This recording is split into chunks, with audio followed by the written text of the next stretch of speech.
Hello everyone, কেমন আছো তোমরা সবাই? আমি মহুয়ার দিনচর্চায় তোমাদের সবাইকে ওয়েলকাম। আজ সোমবার আর এখন ঘড়ির কাঁটা ভোর 4:15। এখান থেকে তোমাদের সঙ্গে নিয়ে শুরু করলাম আমার ছোট্ট একটা ব্লগ। আশা করছি তোমাদের অনেক ভালো লাগবে।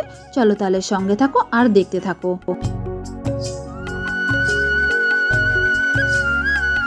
যেদিন রাতে ভেবে ঘুমোই যে কাল সকালে একটু তাড়াতাড়ি উঠবো, সেদিন রাতেই না ঠিকঠাক করে ঘুমোতে পারি না, জানো তো। জানি অ্যালার্ম দেওয়া থাকে, তবুও কেন জানি না এত টেনশন হয় অ্যালার্ম ঠিকঠাক বাজবে কিনা, পুচুকে ঠিকঠাক স্কুলে পৌঁছাতে পারবো কিনা, টাইমলি সমস্ত কাজ গুছাতে পারবো কিনা, এইসব আর কি। কাল রাতেও সেটাই হয়েছিল। আর সোমবার তাই 4টের সময় অ্যালার্ম দিয়ে রেখেছিলাম, ভাবলাম একটু মন্দিরে যাব পুজো দিতে।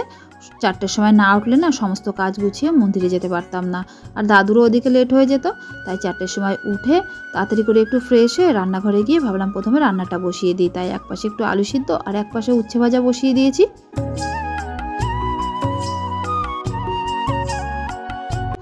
জানি আজকে আমার একটু কষ্ট হয়ে যাবে, মানে 1 ঘন্টা আগে ওঠা, তারপরে আবার সারাদিনের এত ঝুঁকি, তার মাঝেও বলবো সংসারটাকে তো আমরা বড্ড বেশি ভালোবাসি। তাই সংসারের জন্য, সংসার মানুষগুলোর মঙ্গল কামনার জন্য এটুকু তো আমরা করতেই পারি, কি বলো?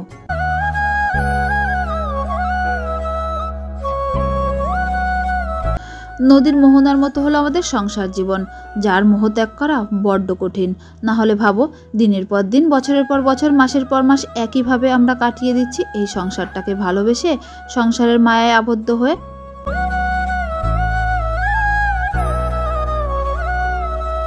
আর কি জানো তো, মায়া জিনিসটা না বড্ড অদ্ভুত। একবার যে মায়ায় পড়েছে সে তার থেকে বেরোতেই পারেনি। এক কথায় যাকে বলে, মায়ায় পড়লে পান্তা ভাতকেও অমৃত বলে মনে হয়।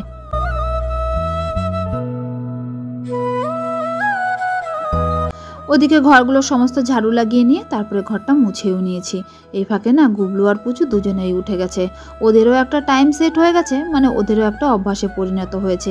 ঠিক 5টা বাজলেই কেমন যেন বুঝে যায় ওরা উঠে পড়ে। তাই ভাবলাম এবার ওদের খাবারটাও গুলে ফেলি।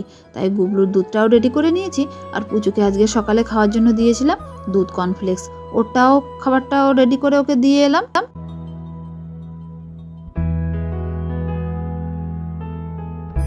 এরপর পুজোর লাঞ্চটাও রেডি করে নেব। আজকে আবার ওকে ধোসা বানিয়ে দিয়েছিলাম, একটু সুজি, চালের গুঁড়ি আর ময়দা মিশিয়ে, পরিমাণ মতো লবণ আর ওর মধ্যে দই দিয়ে ভালো করে মিশিয়ে ভিজিয়ে রেখেছিলাম কিছুক্ষণ। তারপরে দেখো বানিয়ে নিচ্ছি।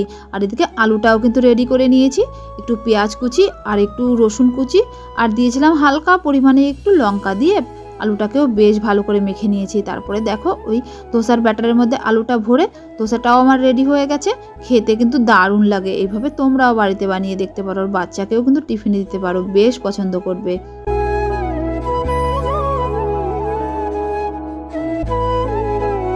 এরপর পুজোর লাঞ্চটা প্যাক করে দিয়ে তারপরে আমিও চান ধান করে একটু ফুল তুলে নিয়েছি। ঘরের ঠাকুরকে পুজো দিয়ে যাব মন্দিরে।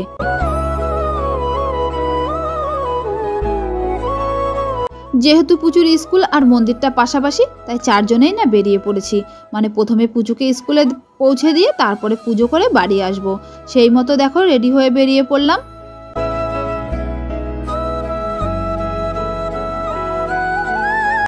আজ মন্দিরে কিন্তু বেশ ভিড় ছিল, যার জন্য পুজো করে বাড়ি ফিরতে ফিরতে না অনেকটাই লেট হয়ে গেছিলো, মানে ওই 7:30টার মতো বেজে গেছিলো।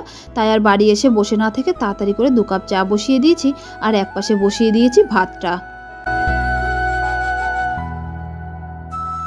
চা বসিয়ে দিয়ে দেখি চাপাতি শেষ হয়ে গেছে, সেটাই আবার কৌটার মধ্যে ঢেলে নিয়েছি। আর ওদিকে বিস্কিটটাও না শেষ হয়ে গেছে। আর কাল রাতে আবার বিস্কিটের কৌটার ঢাকনাটা কুবলু ভেঙে দিয়েছে। ছোট একটা কৌটো ছিল, সেটার মধ্যে দুজনের বিস্কিটগুলো ভাগাভাগি করে রাখলাম, যাতে ডাব্বা খুললেই দুজনের বিস্কিটই হাতে পাওয়া যায়। আমি একজন সাধারণ গৃহবধূ, আমার কাজকর্মগুলোও অতি সাধারণ, যেগুলো তোমাদের সামনে ভিডিও আকারে তুলে ধরি। তোমাদের যদি ভালো লাগে প্লিজ একটা লাইক কমেন্ট করে আমার সাথে থাকতে পারো। আর আমার ভিডিও কেমন লাগে যদি কমেন্টের আকারে বলো, তাহলে আমারও ভীষণ ভালো লাগবে। এদিকে চাটাও রেডি হয়ে গেছিলো, তাই ভাবলাম দাদুকে দিয়ে আসি, কারণ আজকে আমার আর বসে খাওয়ার সময় নেই। বসে খেতে গেলে লেট হয়ে যাবে, তাই ভাবলাম দাদুকে দিয়ে আমি রান্না করতে করতেই চাটা খেয়ে নেব।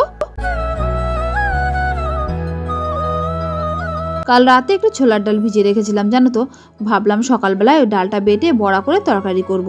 সেই মতো সকালে উঠে ওটা বেটে নিয়েছি, একটু আদা আর একটু লঙ্কা দিয়ে, তারপরে বড়া করে রেখেছি। তখন আর তরকারি রান্না করিনি, কারণ এই তরকারিটা দিয়েই দাদু দুপুরে লাঞ্চটা করবে, আর দাদুর খেতে খেতে প্রায় 2-2:30 বেজে যায়, তরকারিটা নষ্ট হয়ে যেতে পারে, তাই ভাবলাম পুজো করে এসেই করে নেব।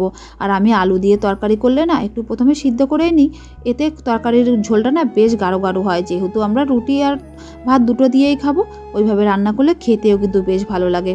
দেখো ওদিকে তরকারিটা বসিয়ে দিয়ে এদিকে সকালে রুটিটাও বানিয়ে নিয়েছি, আর কিছু বাসনপত্র ছিল সিঙ্কে, সেগুলো ওই দাদু পরিষ্কার করে দিল।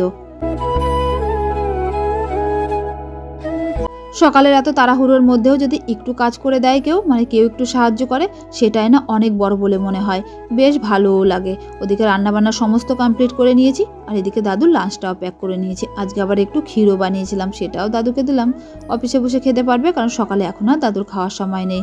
ওদিকে লাঞ্চটা প্যাক করে দিয়ে দাদুর থালাটাও গুছিয়ে নিয়েছি, দাদু চান করতে ঢুকে গেছে। আজকে রান্না করেছিলাম উচ্ছে ভাজা, আর একটু করেছিলাম সয়াবিনের ভর্তা, আর ওই বড়া দিয়ে তরকারি। সয়াবিন ভর্তাটা আজ প্রথম করলাম, তাই দাদুকে থালাটা দিয়ে দাঁড়িয়েছিলাম কেমন হয়েছে খেতে সেটা জিজ্ঞাসা করব। দাদু বলল বেশ ভালো হয়েছে, তাই আমি বললাম আমাকে এক গাল দাও দেখি কেমন খেতে হলো। খেয়ে দেখি সত্যি অনেক ভালো হয়েছে।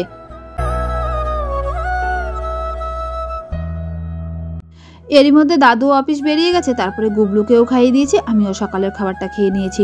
কিছু জামা কাপড় জমানো ছিল, ভাবলাম সেগুলোই মেশিনে দিয়ে দিই, কারণ এরপর এখনও গুবলুকে চান করাবো, রান্নাঘর পরিষ্কার করব, অনেক কাজ।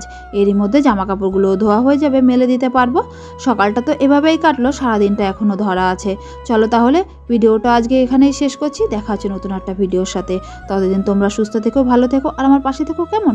টাটা।